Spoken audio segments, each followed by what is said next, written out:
why a playlist called Sophistry. Sophistry can have a lot of negative connotations, kind of like ego. But if you didn't have an ego, you would, to protect yourself, like your skin, how would you live? How could you? The vicissitudes of life require sapient calluses like the violin player's fingers to play your melody in life. So the ego has many good uses. Like any horse, if it's well trained and well cared for,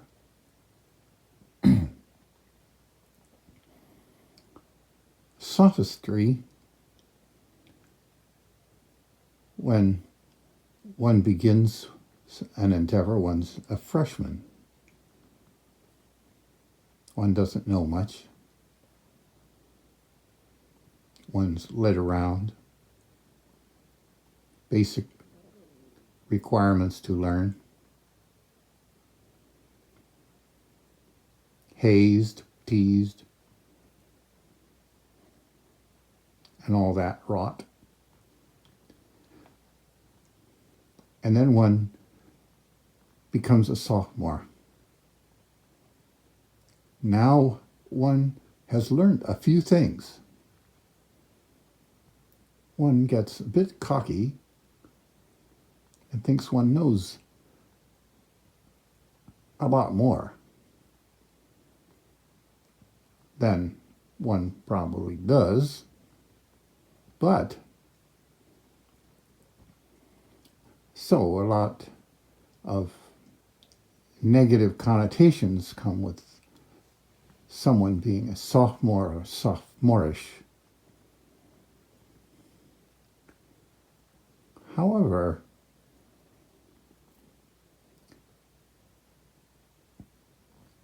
at such a point in one's life,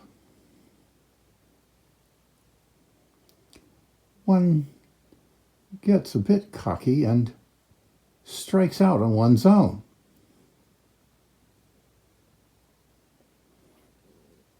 One might go exploring in ways and in things and in places unknown. A bit cocky, a bit unafraid, a bit naive,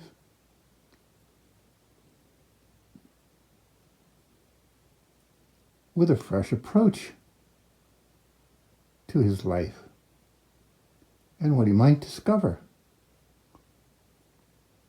just to see what there might be. Is the world flat? What about Magellan?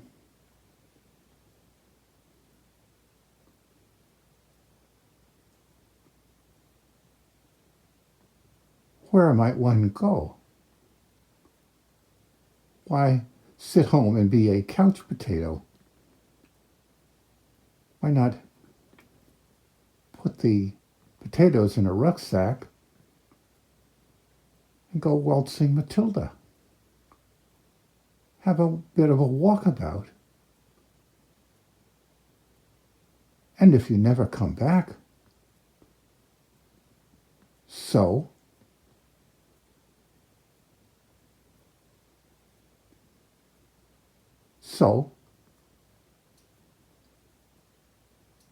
you would be where your heart is, in the present, wherever you are. And if you choose to come back, well then, come back. And you can report on places you've been, things you've seen.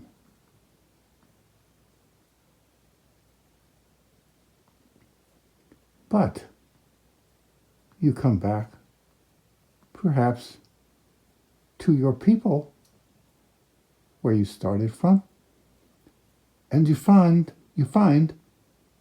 they're all boat people. They're all living on boats. And they know very little about any firm land. And they wonder at your stories. Because the only land that they know is that in storms, their ships got tossed onto the rocks. Land is a dangerous place to be near.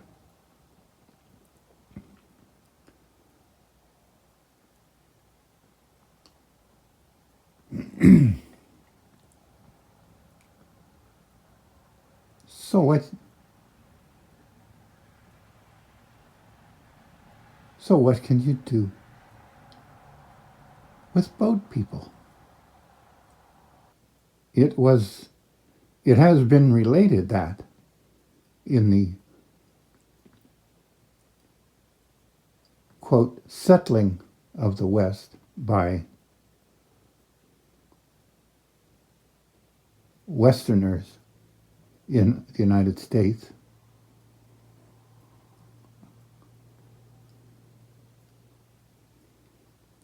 overrunning the people that were already here,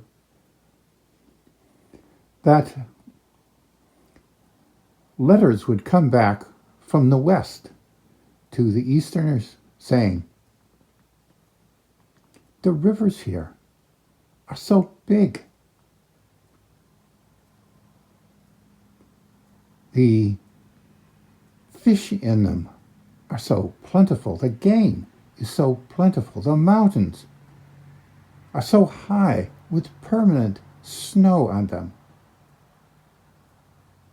Some erupt in enormous eruptions.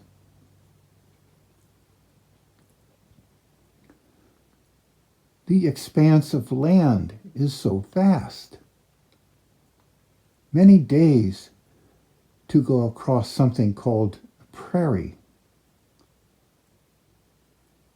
Ocean, so much bigger.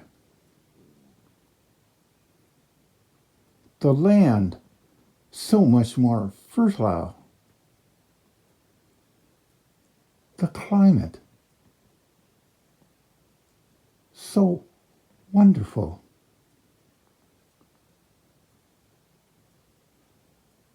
And these letters came back to the people on the East Coast. And there were different types of reception of these letters. Some just laughed in derision. Some simply couldn't believe it. Some thought they were just making up stories on a winter's night for entertainment. Some thought they were just boasting, when in reality they'd made a bad decision, apparently. There were many reactions to letters from the West Coast. But there were a number of people who thought they would check it out. At the end of the Second World War, when Japan surrendered, the height of the people in physical stature and height of the adults compared to the height of the next generation after the inflooding of new types of foods into the diet of the Japanese.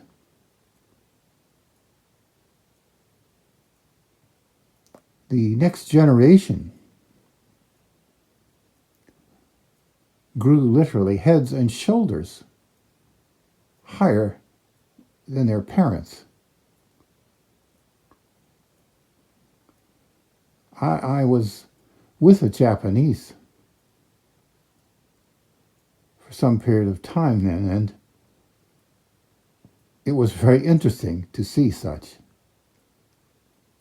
The influence of what a varied diet with new sources of nutrition had on people. There are many people who do not like new things. They want to remain comfortable their whole lives. But like cattle or cows, they get milked for all they're worth their entire lives, and in the end they get led to the slaughterhouse. What's the point in that? No, if you want to be comfortable, well, there you are. New foods taste funny. Some are bitter, sour, salty, sweet, yummy. And so one has to learn, one has to relearn what one food tastes like and what it provides oneself. So one has to relearn eating and getting nutrition for oneself. A bit too much work for some. Pointless to others. And to some, they will never know there's anything besides their own diet.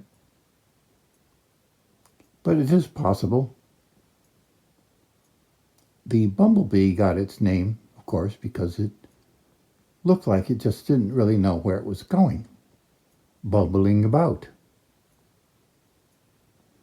But did you ever see a skinny bumblebee?